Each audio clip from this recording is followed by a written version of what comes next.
புதுவையின் இன்றைய முக்கிய செய்திகள். மின்துறை தனியார் மயமாக்கலை கண்டித்து இந்தியா கூட்டணி கட்சியினர் கவர்னர் மாளிகை முற்றுகையிட முயன்றனர். இதனால் பரபரப்பு ஏற்பட்டது.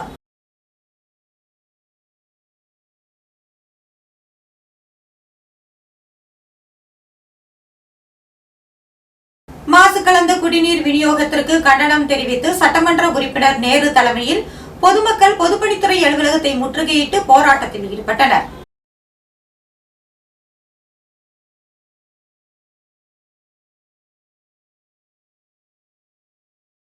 மீன்பிடி துறைமுகம் அமைத்து தர கோரி கிழக்கு கடற்கரை சாலையில் மீனவர்கள் சாலை மறியலில் ஈடுபட்டதால் போக்குவரத்து பாதிக்கப்பட்டது.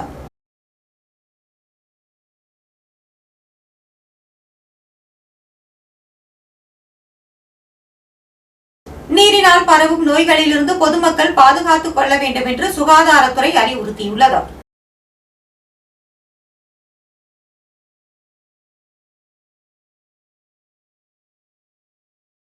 பாஜகவில் இருந்து முன்னாள் மாநில தலைவர் சுவாமிநாதன் விலகியுள்ளார்.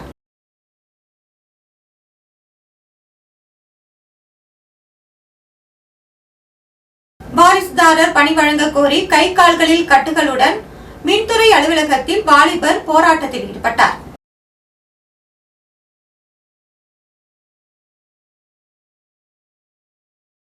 டாக்டர் அகர்வால் கண் மருத்துவமனை சார்பில் கண் தான விழிப்புணர்வு பேரணி நடத்தப்பட்டது.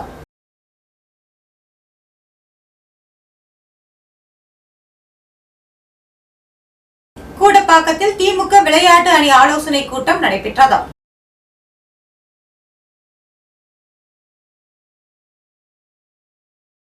கூடப்பாக்கம் திரு கைலாய சிவன் கோவிலில் நடைபெற்ற பௌர்ணமி பூஜையில் ஏராளமான பக்தர்கள் கலந்து கொண்டனர்.